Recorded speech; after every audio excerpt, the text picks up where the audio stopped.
O município de Formosa do Sul está localizado no oeste de Santa Catarina, próximo aos municípios de Quilombo e São Lourenço do Oeste.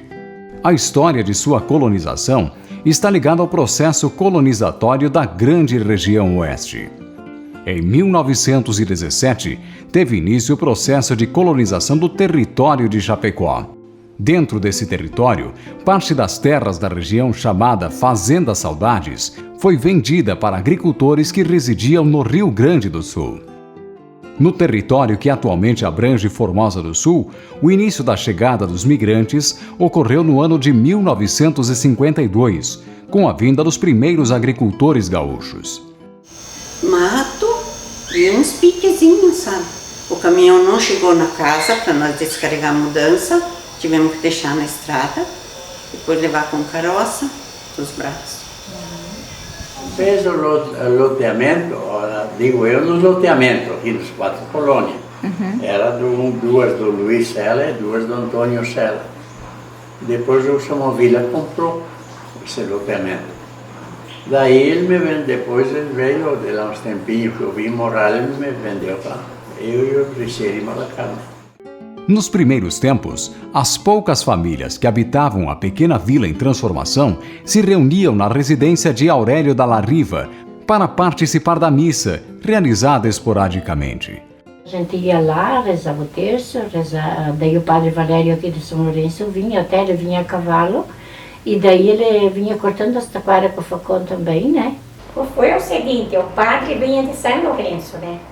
Daí ele vinha rezar a missa lá no Dalariva, onde está o 10º agora. Rezava a missa, posava, almoçava, tudo lá. O Dalariva fazia tudo. Daí a gente ia lá na igreja, né? Porque eram poucas famílias. Depois começou a vir um, vir outro. Daí resolvemos fazer, que a única coisa que era mais aberto era lá em cima, para cá era só mato. Resolvemos fazer uma capelinha, né? Porque vamos fazer tudo lá, já não cabia. Daí pegaram, compraram madeira no Novo Horizonte lá no cima e trouxeram. E a madeira grossa foi tudo madeira de lenha aqui do mato, né? Cepo, barota, essas coisas, era tudo daqui. E todos, um dava um dia, outro ajudava, outro fazia, outro dava um pouco para pagar a madeira. Quando se fazia alguma festinha só em 3, 4, a gente guardava aquele dinheirinho, comprava madeira, material para construir, mas não tinha forro, não tinha repartição, não tinha sacristia, tinha nada, era só igreja perfeita. Só tipo um barracãozinho. A igreja estava localizada na encosta do morro, o que dificultava a subida e também os serviços de limpeza.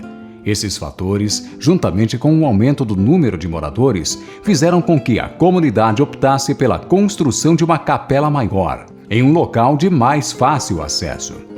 A partir da doação do terreno pelo senhor Idovino Simonato, a capela foi construída no local em que se encontra até hoje, no centro urbano do município. Aquela vez a igrejinha estava lá, mas era as terras depois que nós vendemos uma parte lá, o Ricírico até que vendeu, para o meu sogro.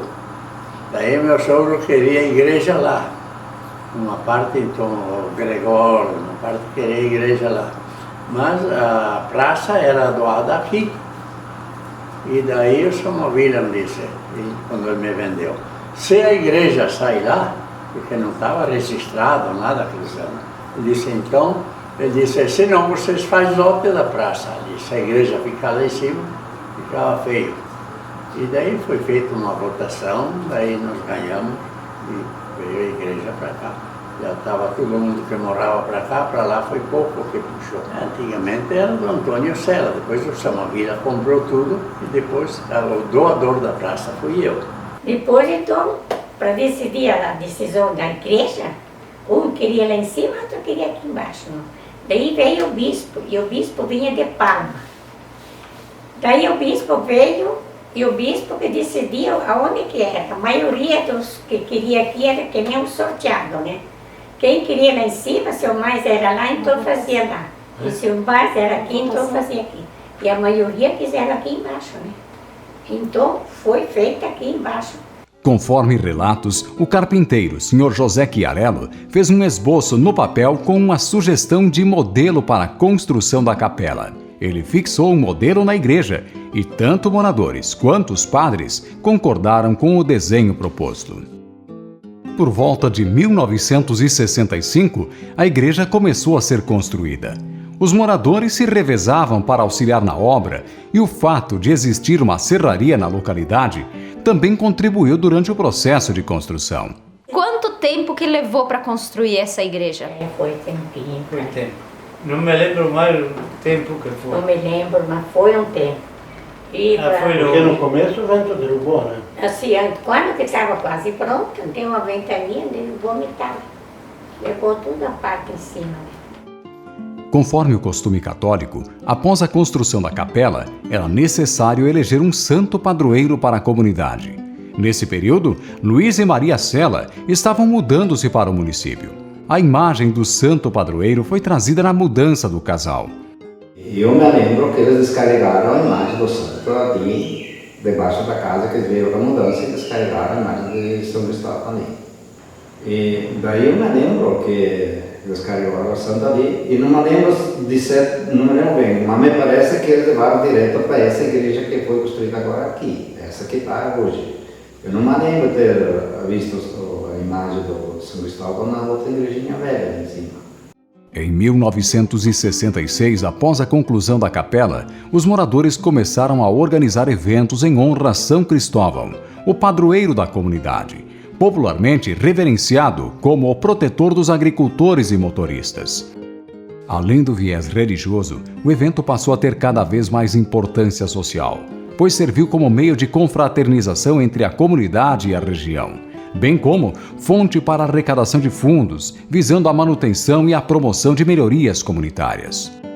Então, a primeira coisa que vocês fizeram aqui foi a igreja. A igreja, depois foi começado um pavilhão, né? A única lembrança que eu tenho, as primeiras festas de São Cristóvão, que eles estavam na igreja, rezavam a missa, né?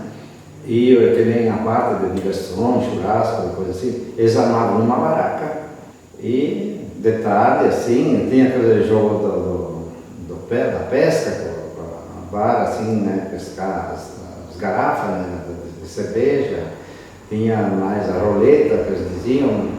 Tinha umas várias atividades assim que passava a tarde. Eles preferiam bastante almoçar embaixo das árvores. É.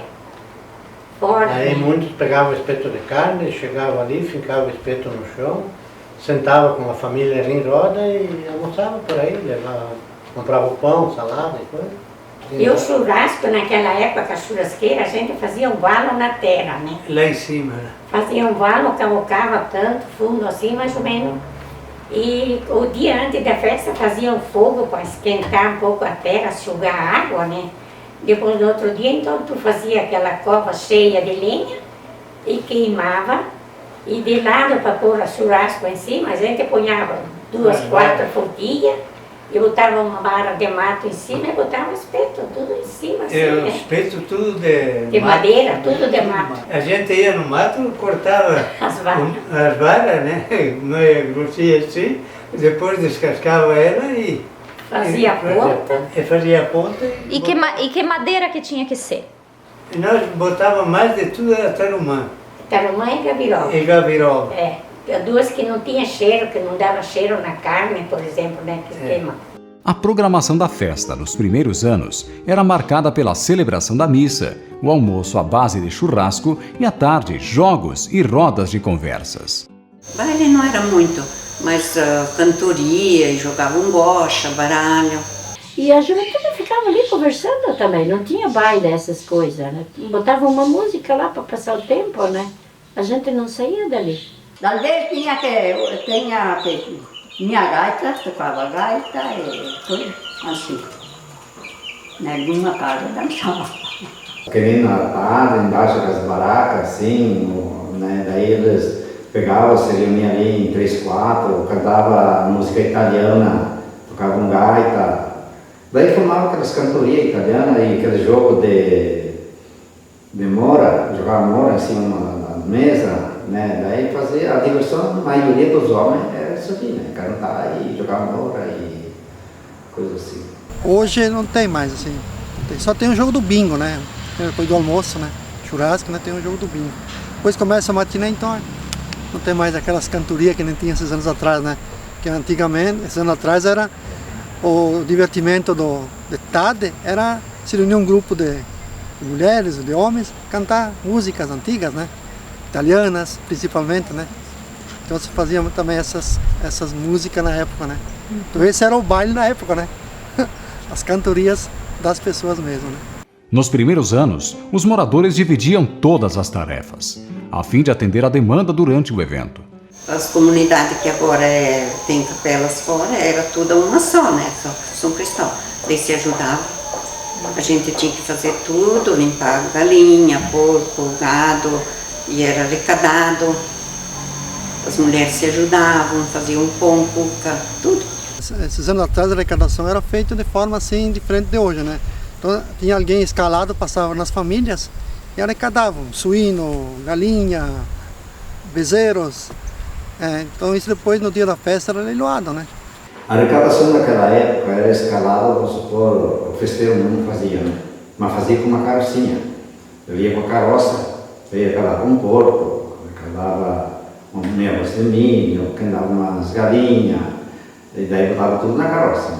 Ovos assim, botava uma caixa com uma serragem de serraria. Antigamente se leiloavam os suínos, as galinhas, os terneiros, né? Se leiloava, então tinha alguém que leiloava, né? Então alguém escalado da comunidade era o leiloeiro, então que vendia esses animais que eram doados para a capela, né? Os senhores saíam com preço, né? Quem dava mais ficava. Aumentava 50 centavos, ou R$1, né? Naquela época o dinheiro era diferente.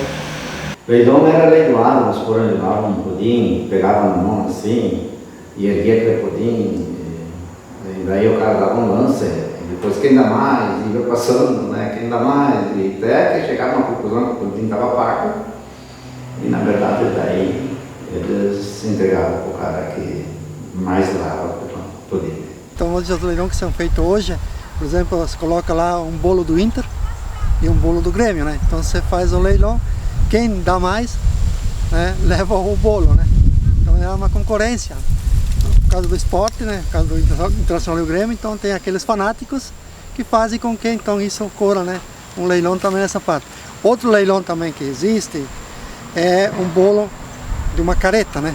É doado uma carreta com bolo, né?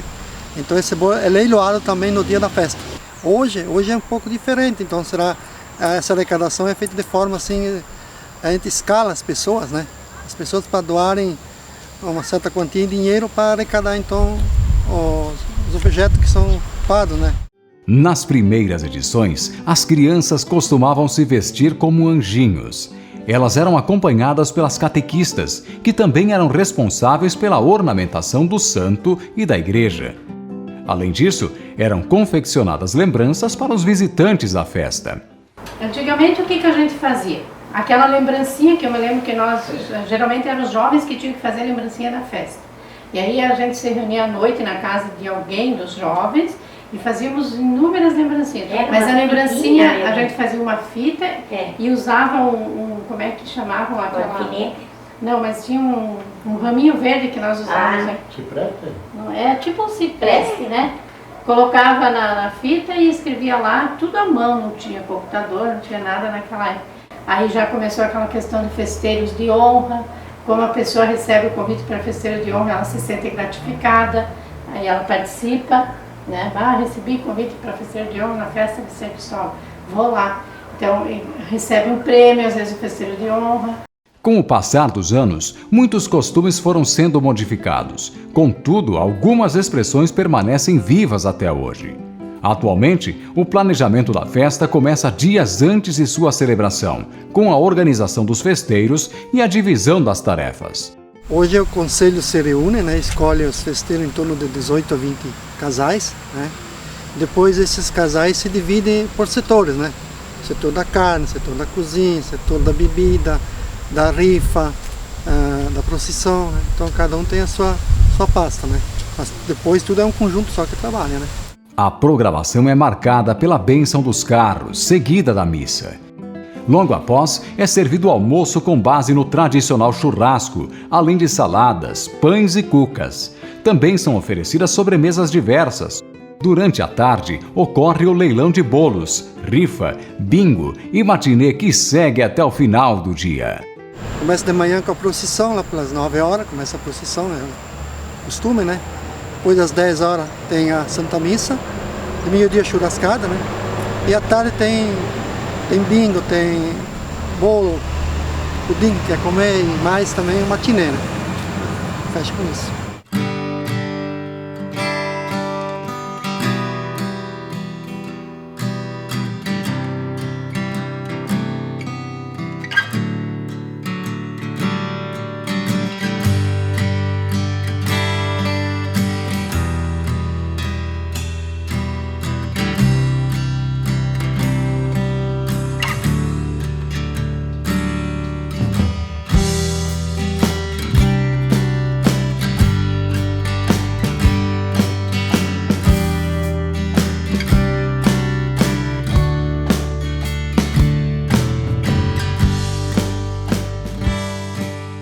A gente tem muita fé, né? Pede muito para São Cristóvão proteger os motoristas. Esse povo, como é que vai se encontrar todo junto ali? Porque ali, se tu tem uma festa, ali vem criança, vem idoso, vem juventude, vem tudo, né? E se não, eles se distanciam. Pior ainda a juventude, né? Assim, pelo menos, segura um pouco. Eu acho que ela se manteve, até por ser uma festa tradicional, por ter o santo como o padroeiro da comunidade, e aí o São Cristóvão também padroeiro dos motoristas, e aí se inovou com essa questão da procissão, e aí se manteve, e continua, né? E o povo tem aquela devoção, tem né? a devoção ao santo. Porque ele celebra o motorista e o colono no mesmo dia, né? Eu acho que É, para mim, pode continuar até o meu fim da minha vida e a fim da vida de todos. Porque o São Cristóvão é um santo muito protetor. A gente tem muita fé, porque é o protetor dos motoristas, dos colonos, de todos nós, né? Eu, para mim, que deveria continuar a vida inteira.